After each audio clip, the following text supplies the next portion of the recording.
Am I the a-hole for breaking up with my girlfriend after she said my vulnerability made her feel unsafe? I'm 28 and had been dating my girlfriend 26 for about a year and some change. I really thought we were on the same page. We had a great connection and genuinely enjoyed each other's company. But over the past month, I started noticing something just a little off in the relationship. I don't know how else to describe it, just a weird vibe. There's been a lot of stress in my life recently. Work has been tough, I'm a teacher, and some family drama has been weighing on me. I'm usually the type to keep my problems to myself, but I've been making an effort to open up because I don't want to live that way anymore. A week ago, I decided to tell her how overwhelmed I've been and how hard it's been for me to see the light at the end of the tunnel. Her response was awful in my opinion. She said something like, "I don't want to sound harsh, but when you talk like this, I kind of feel unsafe. I need you to be strong. I can't deal with both your problems and mine." I tried to reassure her that just because I'm having a hard time doesn't mean I'm weak or incapable. I explained that being honest about my struggles was part of trusting her and that it took a lot for me to open up. She doubled down, saying, "Everyone has rough patches, but honestly, you just have to deal with it." I didn't argue with her at the moment because I was too stunned. But the more I thought about it, the worse it felt. I realized I don't want to be in a relationship where I have to bottle up my feelings just to fit into her idea of a strong man. That's not who I am, and it's not who I want to be. So last night, I ended things. She was really upset and accused me of throwing away a good relationship over a misunderstanding. She claimed I was punishing her for being honest. Now, some of my friends think I might have overreacted, but I really don't think I did. Now for the top comments. Nope, you didn't overreact. She wants. Who knows what she wants? But she clearly doesn't want a relationship with a true partner. Don't go back to her. Find someone who sees the strength in your vulnerability, a partner who listens, comforts, and encourages you, not someone who criticizes you and politely tells you to shut up. You deserve better. Let her go. Yes, that's exactly it. Imagine being in a relationship where you can't even share your feelings with your partner or spouse. I wonder if she applies the same logic to herself. Does she think she's not allowed to share her feelings either? Maybe it's an upbringing thing. And this is exactly why guys don't fully open up. Not the a-hole. Some of us care and will listen though. It's a give and take. Not all girlfriends are like that. I'm certainly not. Yeah, I tell women that if their boyfriend or husband is emotionally closed off, they should ask themselves if they're the kind of person who truly wants to hear it. Because maybe he's that way due to reaction like OP's girlfriends, or because his vulnerability was used against him in previous relationships. Next story. Am I the a-hole for telling my wife I did not hide from her that my sister was in fact my stepsister? My wife and I have been married for 3 years and together for 7. For context, my biological mom sadly passed away during childbirth, and a couple of years later, my dad married my stepmom, who had a 1-year-old daughter. My stepmom's husband had also tragically passed when her daughter was only a couple of months old. All that being said, for all intents and purposes, my stepmom is my mom, and my stepsister is my sister, as they've been in my life since I was very young. While I was happy that my dad and stepmom loved each other deeply and bonded over shared grief, it also led to them neglecting both me and my sister to some extent. Ever since kindergarten, my sister and I have had to rely on each other a lot, which has created a strong bond that continues to this day. My wife is friends with my sister and has always thought our sibling bond was sweet. However, last week, she found out that my sister is technically my stepsister, and she freaked out. She asked why I had hidden this from her for so long. I explained that I hadn't hidden anything, it just never occurred to me to bring it up because it wasn't relevant in my mind. My wife then said that a lot of things my stepsister and I do are normal if we're biological siblings, but they seem weird since we're step-siblings. She claimed my stepsister is too clingy to me, and that it's odd for step-siblings to have such a close relationship. I told my wife to get her head checked, which was admittedly harsh, but I thought what she was saying was absolutely ridiculous. Am I the a-hole? Does your wife often watch videos on the P-Hub? Because unless she's getting stuck in a washing machine often and calling you over for help, I'm not sure what could be so strange about your sibling relationship. It's honestly so annoying. Like, it doesn't just automatically make everything hotter. Quite the opposite. But I guess they have the data. Lol. Not the a-hole. While I do think it's a bit odd that this never came up even once in 7 years, it's nothing to get mad over. It sounds like your wife places way too much emphasis on blood relation. Saying your bond is only okay if you're biologically related is just bizarre. She's getting hung up on semantics here. I could understand mild confusion about why it never came up, but definitely not anger. It might be misplaced anger and shock at not knowing something so basic. The closeness of your sibling relationship isn't a problem. If anything, it's surprising she didn't know about your mom's passing earlier in the relationship. The wife's reaction seems more about her expectations of family dynamics than any real issue. It's a strong bond regardless of labels. It speaks volumes about your relationship. That your wife didn't know your biological mom died and your dad remarried. That's fundamental stuff. My wife and I know everything about each other's histories. There's literally nothing left to say. I find it odd that you two never discussed this before. But hey, that's probably why you're dealing with such a strange reaction now. Next story. Am I the a-hole for not dropping out of a house party despite it making my ex's new fiancé uncomfortable? My ex 27 male and I 26 female split 2 years ago. We met through my best friend who worked in the same theater as him at a time. The reason we broke up was that he felt the relationship wasn't working anymore.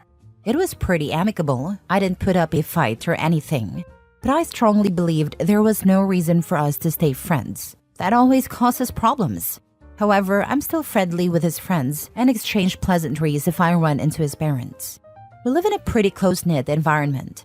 Don't ask me how, but most of my friends and his either went to the same university, share a common hobby, or just happen to overlap socially.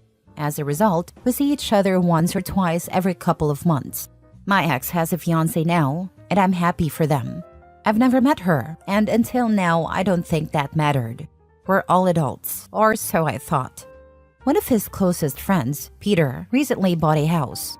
I'm friends with Peter's girlfriend, so we were both invited to the housewarming. I didn't think much of it, but yesterday my ex texted me out of the blue after a year of no contact. He was polite, but asked if I could skip the housewarming since he was bringing his fiancée and she would feel uncomfortable. His wording struck me as odd, so I called him. During the call, he explained that his fiancée feels uncomfortable being around me and thinks I sometimes intrude into their social gatherings to prove I'm better than her to his friends. Hearing this made me mad.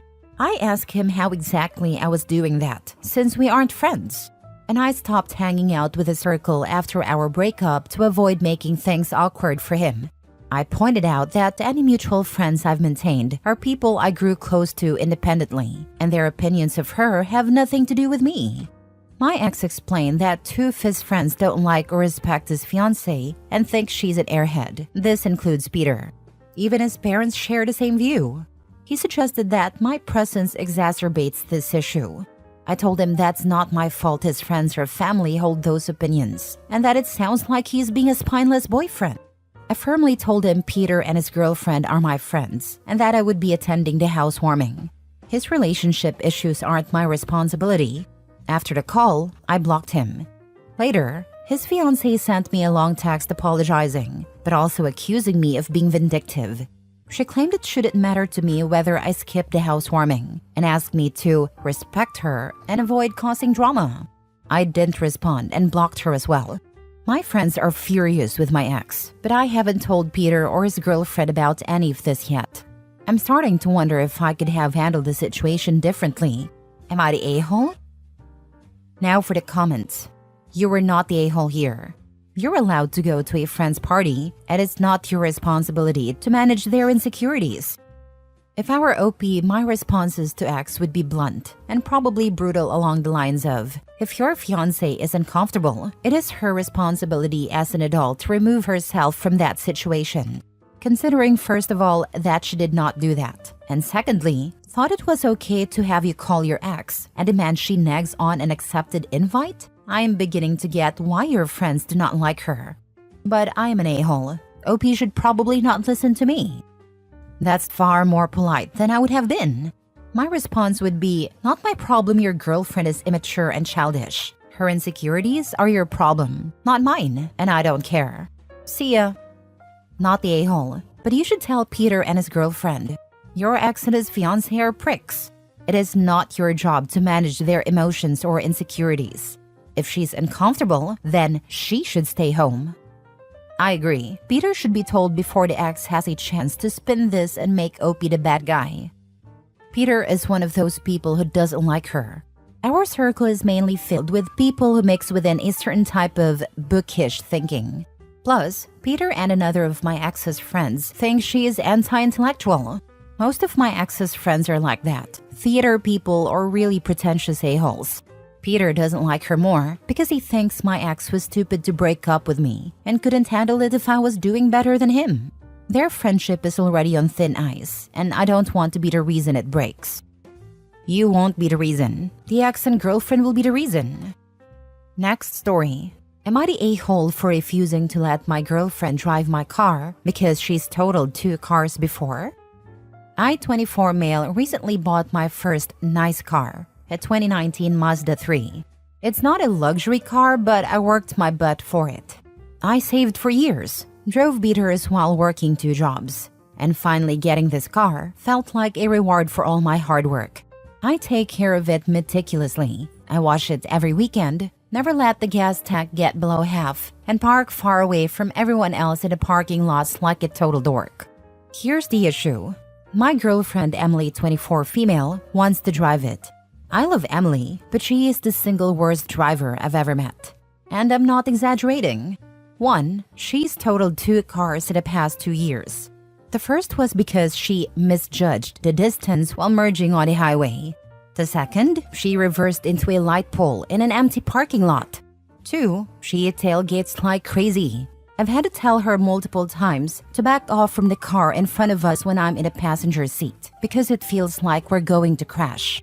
3, she admitted she doesn't like paying attention while driving because it's boring. I wish I were kidding.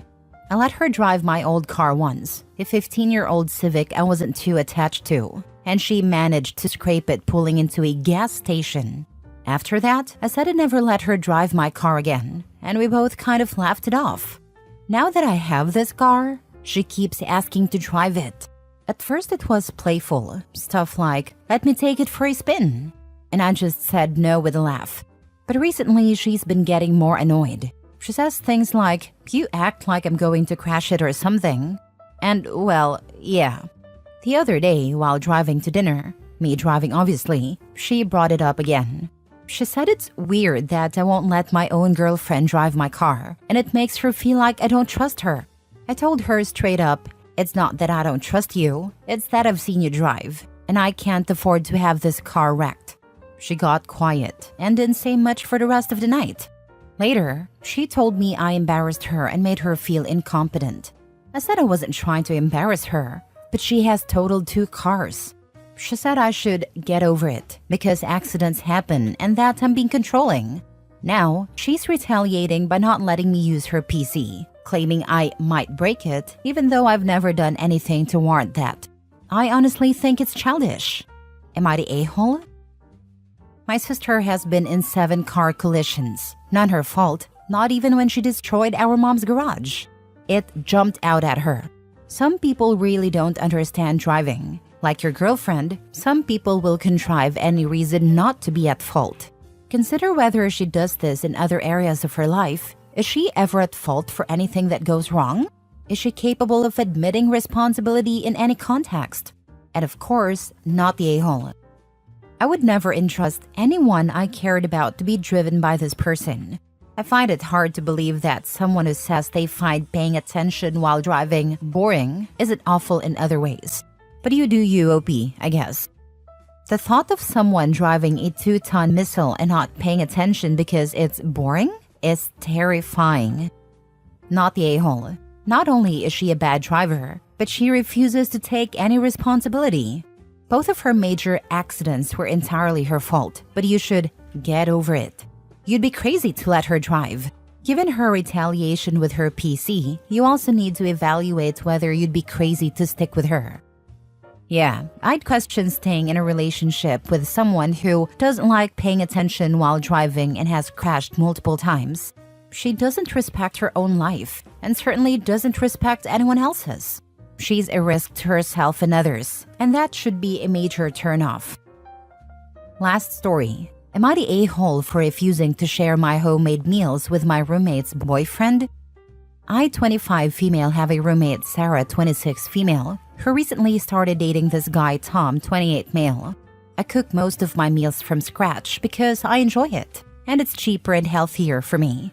Sarah's fine with it, and occasionally I'll share leftovers with her when I make extra. No problem. Lately, though, Tom has started coming over more often, almost daily, and has been helping himself to my food. He doesn't ask, doesn't contribute groceries, and never says thank you. At first, I didn't say anything because I didn't want to be rude. But last week, I came home to find he'd eaten an entire portion of food I'd prepped for my next day's lunch. I finally confronted Sarah about it and told her I didn't appreciate Tom eating my food. She brushed it off, saying he's just comfortable here and that it's not a big deal. I told her it is a big deal because I budget and plan my meals. And if he's eating my food, it throws everything off. I made it clear I wouldn't be sharing anymore and asked her to let Tom know. Fast forward to yesterday, I made a pot of chili and Tom came over while I was out. When I got back, a big chunk of it was gone. I was furious and told Sarah this was exactly what I was talking about and it needed to stop. Sarah said I was overreacting and called me stingy for not sharing food when it's just a couple of bites. Spoiler, it's not. I told her I'm not her boyfriend's chef and that I don't owe him free meals. Now things are tense and Sarah's acting like I'm the bad guy. Tom hasn't said anything directly, but I can tell Sarah told him because he's been giving me the cold shoulder. I'm starting to feel guilty, but I don't think I'm wrong for wanting boundaries here. Am I the a-hole? Not the a-hole, period. Tom sounds like an a-hole and a mooch. You should tell Tom directly that he needs to stop eating someone else's food. You've done nothing wrong. Don't let Tom or Sarah quietly act superior. Confront them both together and tell them exactly what you've laid out here. Expect him to behave like a grown adult and stop stealing food. Sounds like Tom needs to stop being in the apartment at all. You live there and pay rent. He doesn't. If he's making you uncomfortable, he's got to go. First, stop worrying about being rude. You need to be rude. You need to tell Tom to stop being a damn mooch and that he owes you X for the food he's already stolen from you. Do not back down from this. Way too many women are raised to always be nice and don't be rude and don't make waves. Yeah, that's BS. Stand up for yourself in no uncertain terms. He's not a mooch, he's a thief. Mooches at least ask.